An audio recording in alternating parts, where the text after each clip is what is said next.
On today's show, T-Black over here! I take my first ever swamp tour, and then it's on the happy hour. 2? Yeah, just for me. All right. Right out the tap. And we finish off with some true Louisiana boat making.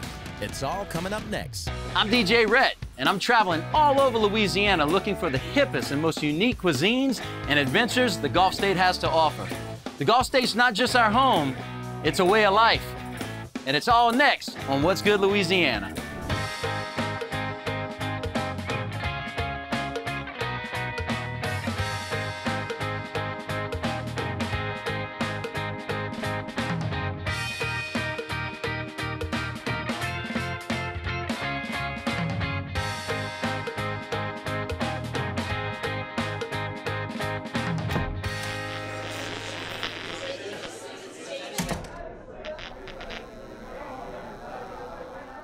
You know, people from all over the world ask me, DJ Rhett, you ever been on a swamp tour? I'm like, no, because there's swamp all around us.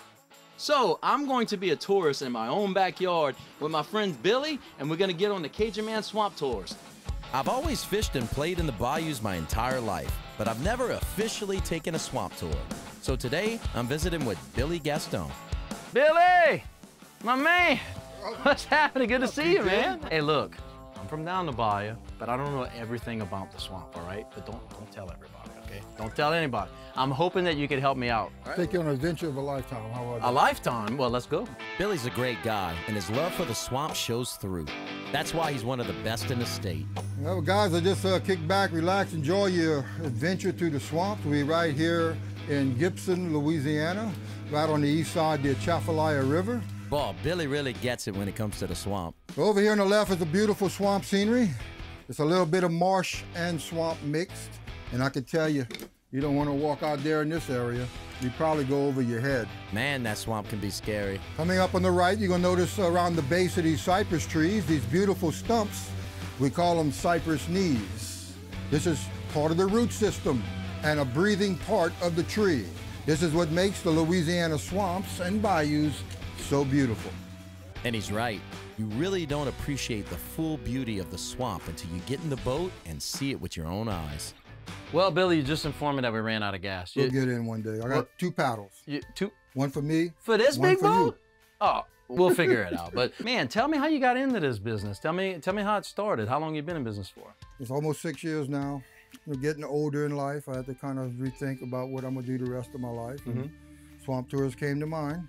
And went talk to Mr. Black Guidry one day about getting some advice. And for people who don't know who Mr. Black Guidry is, can you tell them Mr. Black Guidry is a Cajun legend. Oh yeah. Oh, yeah. That woman in the sparkly dress with a diamond profile on her chest. She's a big time woman. Come without wonder. He owned and operated his tour business for 26 years before he sold it to me almost 6 years ago. I got you. And I'll tell you, it's the best job in the world. Right. I get to meet great people from all over the world. You really enjoy this, and it shows too because you got a lot of awards. But I do appreciate you coming out here. I saw it was a big 9-10 foot alligator, and I keep looking over my shoulder right here. So I didn't want to where's the gas? Let's crank this this up, bro. We gotta get out of here. Look, he's on that log right there. Look at him. Let's go see if we can get him. Straight ahead on the bank, you're gonna see another gator. This might be my little one, T-Bay. You know, these alligators are very territorial. They always stay in the same area. That's how I know each one by name. So we have T-Black, Clotilde, and T-Nunu. T-Nanu. T-Nanu, okay. Have a gator on the bank over here. Oh yeah, I see him. There's another one I think in the water. He's looking right at you. He wants to come up a little bit to show you how big he is.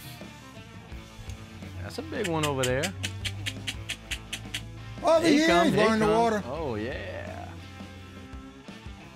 Now, this is the time of year when they do go underneath the marsh, when they have them cold nights in the early mornings. Right. If the sun's shining, they'll come out and sun themselves just to warm their body temperatures up. Right. So I'll try to call him for you. You never know, he might show up. How you call him? You on the cell phone? Yeah. Yeah, you do? Got his number right up in here.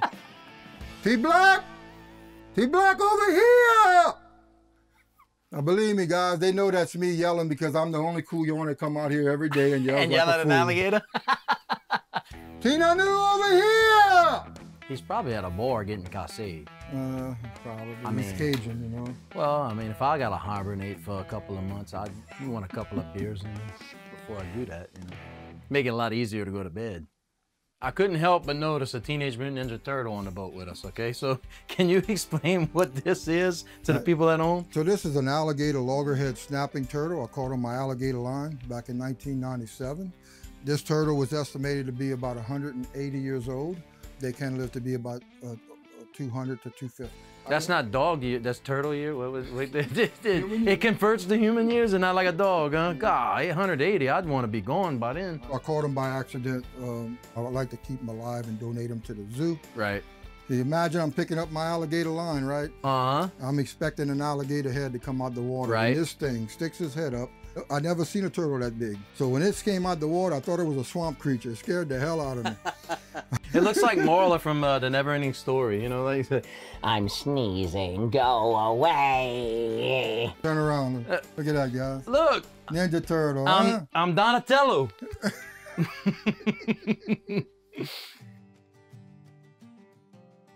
Most of the time when you come in the swamp, you're thinking, you know, reptiles, the snakes, the alligators, but you have a unique deal where in November, you know, the bald eagles, an endangered species, kind of comes down here and kind of settles here. Back in the 70s, 1972, they only had 3 nests in the whole state that was active. And it was due to a chemical called DDT. So since they banned the chemical, they started coming back, and today we have over 650 nests, and about 300 of them are right here in South Louisiana. It's really awesome. And we see up to 60 eagles in a tour. And we have more nests in this area than any other area in the state. As Billy continued to give us the tour, I was thinking to myself, hey, if this show doesn't work out, I could be a tour guide. 1, 2, check 1, 2. Welcome to Cajun Man Swamp Tours. My name is DJ Rhett, and we're gonna take you on the ride of your life today. As you can see, they got a little rhino right here on the side, and don't get too close because he will make his point, if you know what I mean. Sit down, please. Alligator just took the kid. It's all right, we'll swing back around and we'll pick him up. All right, if you look over here, look at that eagle. No, don't worry about the kid, we'll get him later. The eagle, you paid to see eagles, right? Ma'am, ma'am! We just got back from the swamp tour, and I must say, it was awesome. We saw some alligators, we saw eagles, we saw all kind of stuff. So if ever you're in South Louisiana and you ain't got nothing to do, come see my partner, Mr. Captain Billy Gaston at Cajun Man Swamp Tours. You could also visit him at CajunManAdventures.com. You might learn something. Coming up next, your boys gripping and sipping.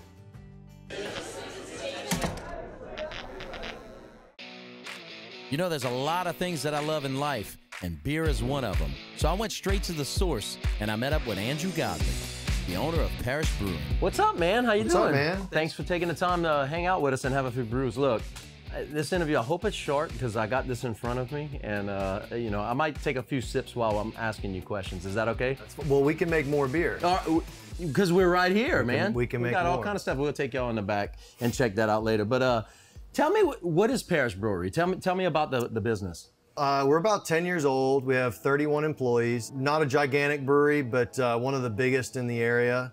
We don't make cheap beer.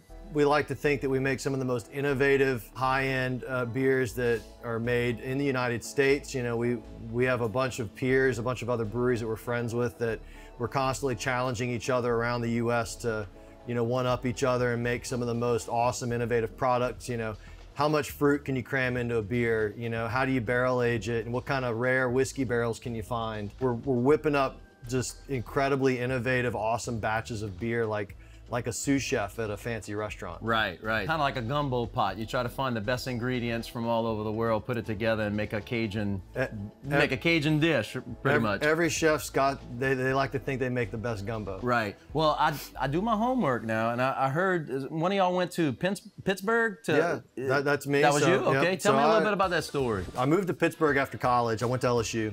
Back then, there was only a Beta selling beer in Louisiana. Right. That was it. The only local brewery in Louisiana. And when I moved to Pittsburgh, I realized, man, there's all these craft breweries, these small breweries making beer in a frickin' church. I mean, there must have been on the shelves, you could find 100 different, you know, regional or local beers in the area. And when I came home, I realized We were sitting in a restaurant one night, and I'm looking at the menu, and I said, people here don't even know what they're missing. Kind of boring, huh? This is it. We got Peroni, we got, you know, the macro beers, the Budweisers and the Millers and all that, and we got a Beta, and that's it. If we were in Pittsburgh, there'd be 10 other beers that were locally made here. And I said, that's a good business idea. We need to start a brewery. Right. So how do you make beer? It's hops, right? And Louisiana's not known for hops. Where do you get all of that stuff from? Well, we call it, our local ingredients are considered indigenous ingredients. Okay. Right. So an indigenous ingredient in Louisiana might be strawberries, might be sugarcane. Our first big flagship beer, Canebrake, I mean, we sell it from Texas to Miami, Florida now. But it was a wheat beer brewed with sugarcane syrup. You know, if you went behind the building here, you'd see in the whole area, it's full of sugarcane fields, and it was just sort of a no-brainer to try and make a beer using sugarcane in this area. Right. But it can get crazier than that. There are no boundaries. Right, right. That's one thing I liked about craft beer. Over the years, I've kind of grown a passion for this, because if you drink like a regular, you know, the regular run-and-mug domestic beers, I feel like I'm drinking water. This has actually got flavor, got taste. Tell me how you come up with your flavors. It's evolved over time, that process. When we first started trying this, trying that, experiments, you know, scientific method, it looked like a science class almost. The first beers we made were not great. The next beers we made were a lot better. Now, I mean, we love what we do. We love the beers that we produce. We know what we're doing. Right. So there's less experimentation with new brews now. Now it's, you know, what do you want to make tomorrow? You want to throw this weird fruit this weird purple dragon fruit. You want to make, hell yeah, we know what to do with it. We know about the right amount to add. We know what kind of beer it needs to go in and what the profile of that beer needs to look like, from the gravity, the acidity, bitterness of it, the ABV. All of the different particulars. I mean, we have it dialed in. So at this point, it's a free-for-all. It's how far do you want to push the envelope? Right. What do you want to do, you know? Well, as far as branding your beers, I know you kind of put some of the, you know, South Louisiana flavor into it. Canebrake, you just explained, but you got Grand Isle, you got Holly Beach, you know. What inspirations do you draw to create a flavor? You know, I like Grand Isle. So a lot of inspirations today come from cocktails. So something like Grand Isle and or Greetings from Holly Beach, those are tiki-inspired beers. So tiki cocktail-inspired beers. So let's make a beer with coconut and pineapple. It sounds easy, but it's challenging to get, you know, real coconut in the beer. Right. As long as it gets you Cascade, I think it's a good beer. Wouldn't you say? That's motivation. That's the light at the end of the tunnel. For the people that don't know what Cascade means, it means tore up down here in Louisiana. So the future's gonna be bright for this company, but tell me a little bit about what's on the horizon. Well, we have a couple of big brands that people love, not just here in Louisiana, but all over the country, like Ghost in the Machine. That's been you know, we were one of the first breweries in the South to make hazy IPAs back in 2014, when everybody was still making clear IPAs. It wasn't cool yet. We pushed into that realm pretty early because we thought they were awesome. They were juicy and fruity and delicious and just better. And Ghost took off. Ghost in the Machine took off. So we need to grow to accommodate that beer. I mean, we could sell Ghost all over the world if I had a big enough brewery. Right. You know, we have a good business. There's no rush to grow too big. Right. We're focused on quality first. We're probably never gonna challenge Budweiser for the king of beers in volume, but in Louisiana, you certainly are. We have the hearts and the minds of the people in Louisiana, that's for sure, and the Gulf South too. I mean, tell me the hours that people can come get them a nice, cool glass of beer. So in Broussard, actually, we still have blue laws here where we close on Sunday. Oh, really? Yeah, it's old school, so you can't come in and drink a beer on Sunday. But we're open Monday through Saturday here at the brewery, and you can come anywhere from 11 a.m. until about 8 p.m. You can sample literally everything. I mean, I think we have about 20 beers on tap in here right now. A lot of things that aren't at the stores. And on Saturdays, we do tours. So noon, 1 and 2, people can come in and take a tour of the brewery with one of our tour guides and get a little bit more knowledge about the process in depth. Cheers, man. Cheers, dude. All right, now come on by. I want to go take a tour because I want some freshness right out of the... Straight out the tank. Let's do it, all right. As Andrew's taking me through the facility, I realized just how much passion, skill, and technique goes into making one glass of beer. And oh, is it good. I had a great time with Andrew today, a little bit more than I should have. So if ever you're in the area, stop by and get you some. In fact, I'm gonna get me some Dr. Juice. Hey, ma'am, Dr. Juice, 2? Yeah, just for me. All right, see y'all later. Coming up next, I test my bro discount skills. I get the price of on the house, right? No? No? Okay. So guys, I was at the marina this weekend and I saw these custom-made boats, and I did a little research and found out who it was. His name is Uncle Jay, and we're here in Morgan City. We're gonna talk to him today. Let's check it out. You know us Bayou boys like to take our fishing seriously, and we love rolling up in style. All right, well, I'm with Jason, owner of Uncle Jay's Custom Boats. What's up, man? Thanks for taking the time. Look, I've been wanting to interview you because not only did you turn like a labor of love into a lifetime business, can I just order any boat I want, like custom design the way I want it? Like if I want y'all catching on the side or what's good Louisiana? Whatever you want. Whatever you want. There's no cap to what you can get. And I mean, if you look around the shop, you see there's no stock parts, because there's no two boats alike. Right. What got you started off? Like, was it a hobby that turned real busy, or what? Tell me about that story. My dad and I decided we were gonna build a couple boats. And I built it, and then I seen some things online where these mud boats, you know, were getting so popular. So I ended up selling his boat before he even got it. And then literally there was a website, forum. That was whenever forums were real popular. I got on one of those. And I mean, it just snowballed, you know, and then it was always a part-time gig, but then now, I mean, as you can see, it's definitely a bit more than that. So you must have started off as a welder to get the traits. I was actually the welder, and my dad was the fitter. I got you. Yeah. Tell me a little bit about the business, like, you know, how's it grown over the last couple of years, and how do you look to expand it and maybe, you know, become a household name in Louisiana? As I stated, we started 1 or 2 boats a month, if that. Then it's slowly got to a point where, you know, the demand, the name, you know, name recognition is such a big deal. Right. And what I always try to do is treat people as if I'm on the other side. And then that's what builds it for them to go out and tell their friends, and the next person buy, and the next person buy. And now has it where we are 30-week lead time on boats, 2 shops building, I mean, full-time paint, rigging. I mean, it's just snowballed to. It comes to where you got to make a decision where, hey, I got to either do this full-time or yeah. I'm just really intrigued about the boats. We're going to take a walk around the shop in a little bit and look at some of these things, but I mean, really, you know, from start to finish, you can customize your own boat over here. And I can't stress that enough, because a lot of cookie cutter places give you like a base model and then you add on top. You guys really design it from start to finish. If you want a purple boat, you can have a purple boat with glitter on it if you want. Right. People contact us and, you know, how big you want. You know, if you want it 2 foot, we'll build it 2 foot. You want it 40 foot, it'll be 40 foot. And you'll see whenever we walk around that we have boats that's 17 foot, 18 foot. We have one that we're starting that's 30 feet, so 30 by 8. You know, for commercial fishing, for crabbing. Right. So I mean, it's the sky's the limit. Right. You know, and you don't have to pick, you know, our options. It's whatever you want. Well, I'm interested to see how the whole process is. You mind walking us around the shop? Let's go. Guys, walking around this shop, I have visions in my head about my new custom boat going down the bayou. But I have to check with the wife first. Hey, maybe she could help me design it online.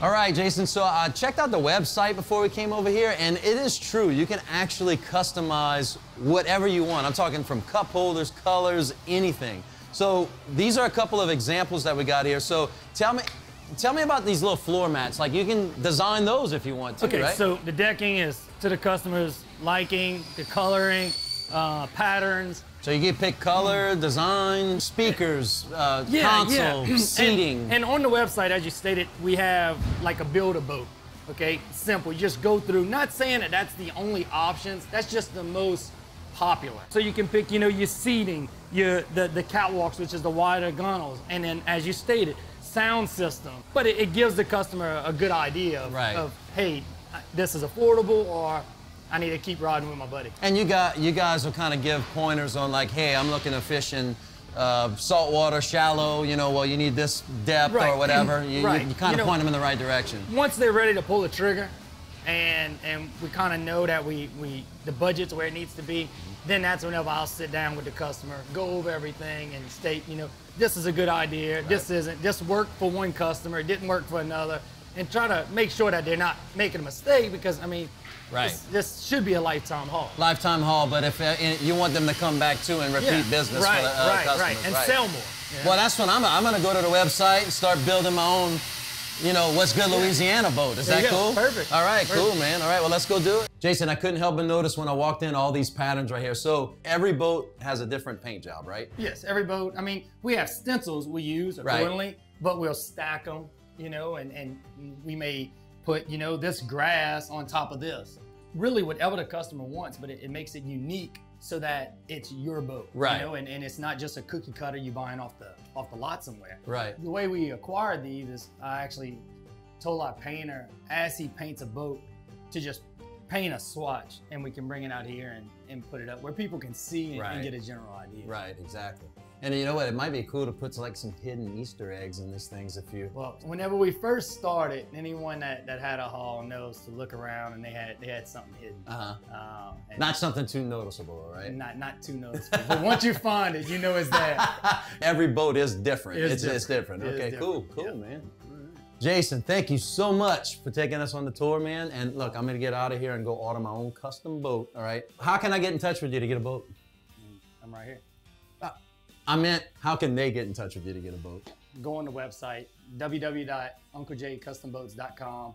Go through, check the budget, check the ideas, you know, and get a general idea of what's going on. And then once you figure it out, then contact me via my cell, which is right here, 281-216-7848, and I'm it. So unlike the other companies, whenever you call in, you don't get a salesperson, you get the owner. All right, cool. Well, I mean, I get the price of on the house, right?